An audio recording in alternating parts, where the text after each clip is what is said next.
What causes RSI? The answers may surprise you.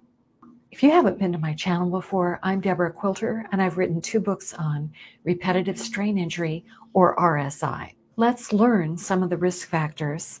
Some of these can be modified, and some of them can't. But when they can be, I will tell you what to do. Just the term repetitive strain injury tells you a little bit about what it is. Repetitive strain that leads to injury. The first risk factor for repetitive strain injury is ignorance. You can't prevent a disease that you've never heard of, and you don't know the warning signs for or the symptoms of. And this kind of ignorance can be exacerbated by information that you find on the internet that's really not that helpful and could make things worse, such as certain exercises and stretches that people offer. Overuse is the leading culprit.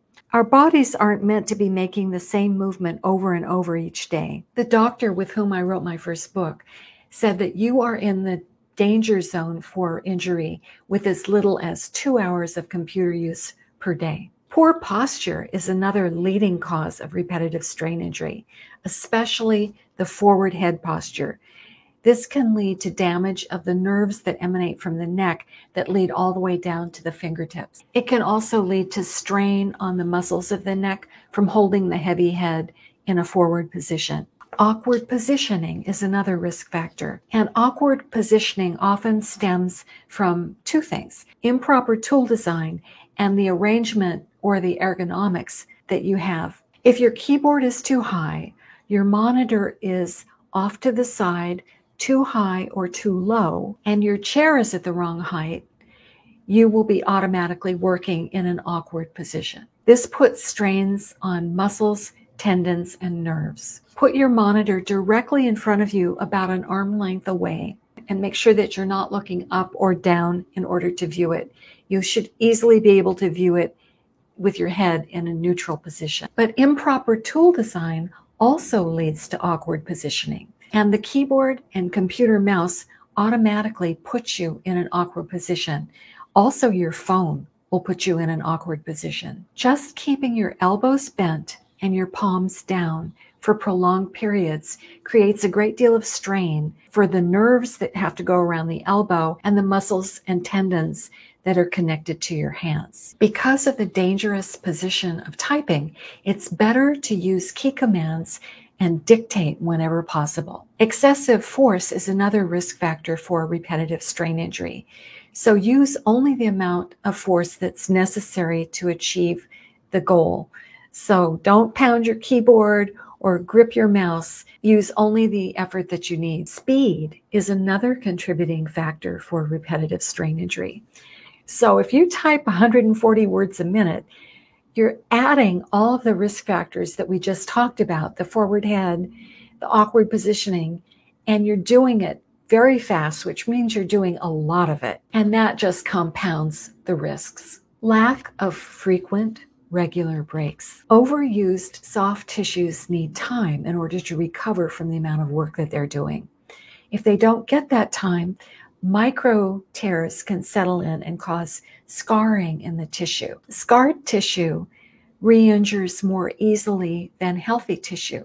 So that's why people with RSI tend to have relapses and flare-ups so often, because they're asking their hands to do what they used to be able to do with no problem, but now they have more scar tissue than healthy tissue.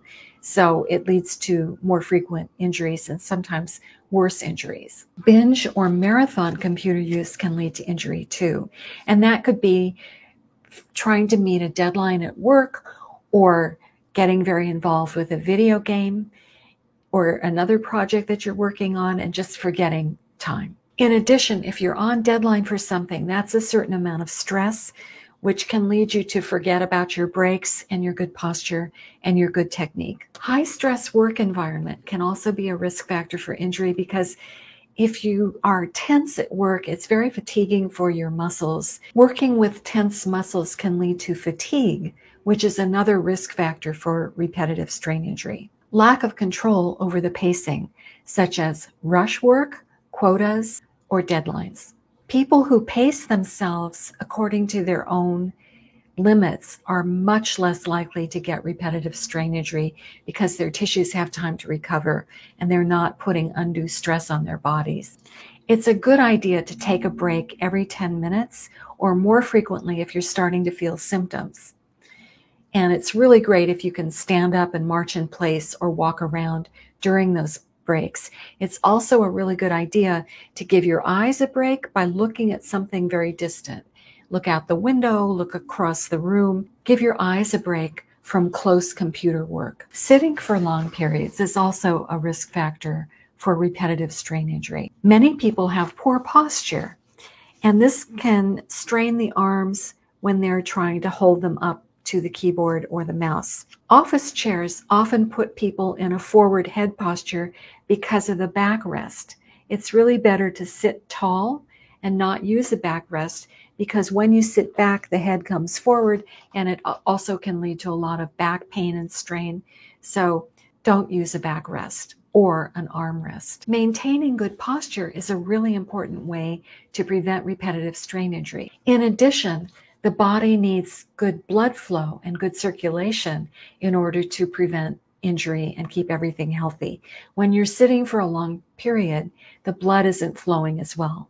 Good blood flow delivers nutrients to the cells and removes waste materials. Static loading is another risk factor for repetitive strain injury, and that means holding yourself fixed. There's a really good test for this. If you put your hand on your shoulders and reach your arm up, you can feel the amount of effort that's required to do that. So if you're doing that all day long to reach for your mouse, you can imagine how much strain you're putting on your neck muscles.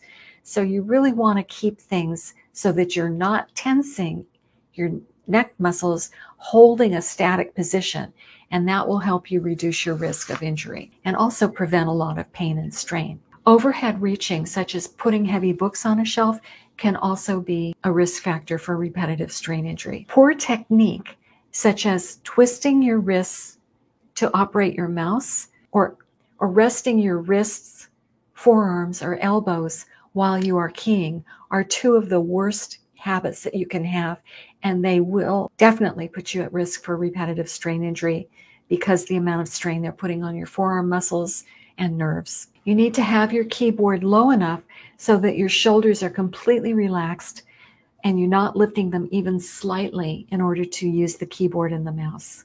Let your hands float over the keyboard rather than resting your wrists. Using a mouse is one of the best ways to get repetitive strain injury, because think about it. When you're using a keyboard, you use 10 fingers and 2 hands. When you're using a mouse, you tend to use 1 or 2 fingers and 1 hand, which is usually the dominant hand. And very often people will use that hand until they injure it, and then they figure, well, I'll just use my other hand, but then they injure the other hand. So please don't do that. Use key commands, use voice dictation, use a foot pedal to click, but do not use a mouse. They are very dangerous. Use a glide point or something else in order to move your cursor. Inadequate seating. If your chair is too high, it will be a problem. And also if it's too low, it needs to be high enough that your hips are higher than your knees when you are sitting.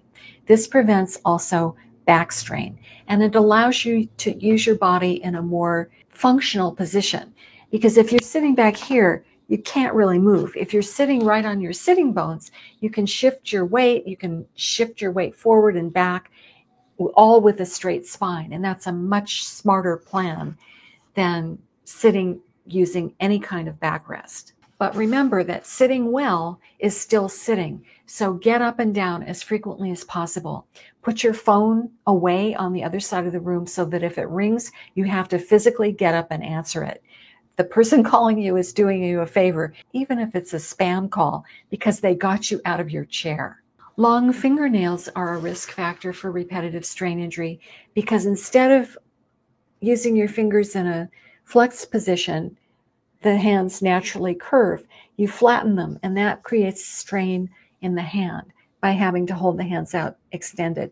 So keep your nails short. Other risk factors include smoking, because that constricts blood flow, and this decreases the amount of oxygen and other nutrients that are getting to your cells. So don't smoke. Obesity can be a risk factor for repetitive strain injury. And you're at more risk for repetitive strain injury because the fat can pack the tunnels, and sometimes it's hard for you to get around yourself in order to use the keyboard without using poor technique. If your muscles are weak, they can't hold you up in good posture. And if they're tight because they're short, they can compress the nerves and lead to injury that way. So make sure you get regular exercise to keep your muscles in balance, to keep your blood flowing, and to keep yourself healthy for computer use. You probably didn't think you were an athlete, but you totally are at the computer. You have to be in shape for it. Poor kinesthetic awareness is another risk factor for RSI. And what that means is being aware when things are going on in your body.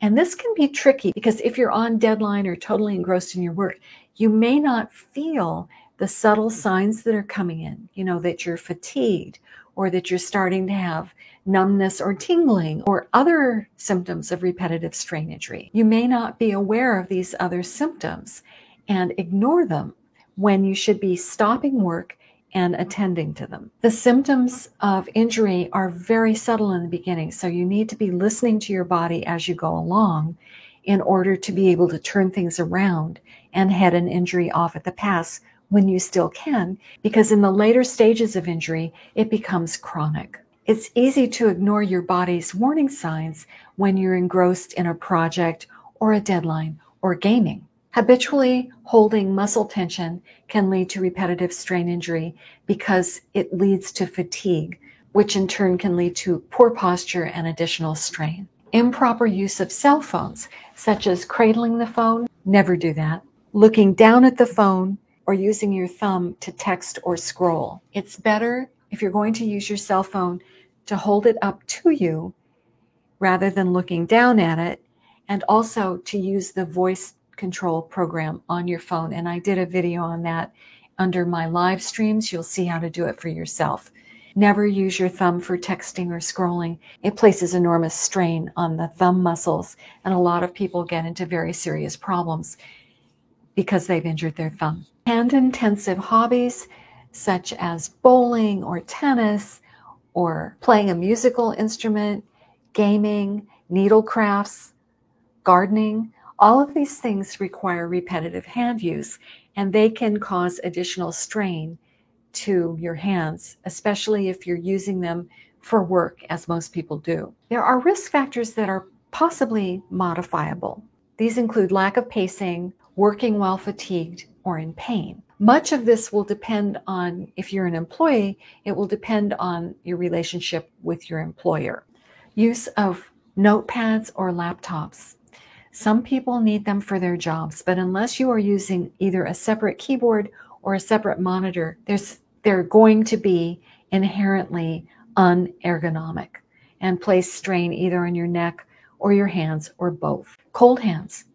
There can be many reasons that you have cold hands, including a cold environment or poor circulation. Visual problems can also lead to repetitive strain injury, and some of these can be subtle. I mean, there's a certain visual problem called hyperphoria where you're tilting your head in order to line up things, and that can lead to neck strain. So it's important to get an ophthalmologist who will give you a thorough examination and give you glasses, if you need them, that are specifically designed for the computer so that you're not tilting your head back in order to read the screen. And I would also add that it's important not to have glare on your screen or from overhead. That can be very problematic when you're using a computer. Now, there are risk factors that aren't modifiable. Overly flexible joints.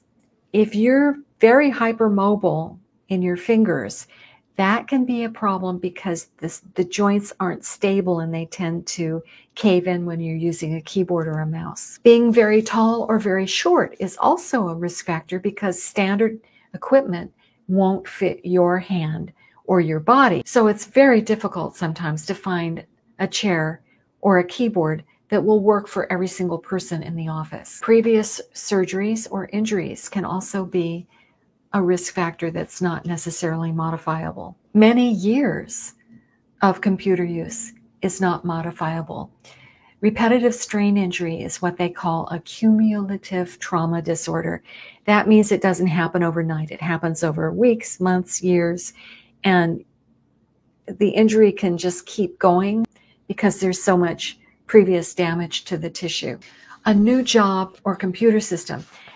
This is very often when people get injured. They are starting a new job, they have a new workstation, and maybe they have to learn a new computer program. And that can be very stressful because they're trying to keep up with their job while they're trying to learn a new program. So that's another thing that's not necessarily modifiable. Arthritis, pregnancy, and other conditions can also have an impact on repetitive strain injury. And sometimes they're not repetitive strain injuries, but they affect how you use your hands. So you have to get a thorough examination to factor those sorts of risks in and understand them and figure out what to do about them with your doctor. It's important that you know and understand all of these risk factors in order to prevent what could be a chronic or disabling or even career-ending injury. For more important information about repetitive strain injury, watch the video that's coming up next. And if you have any questions, put them in the comments below.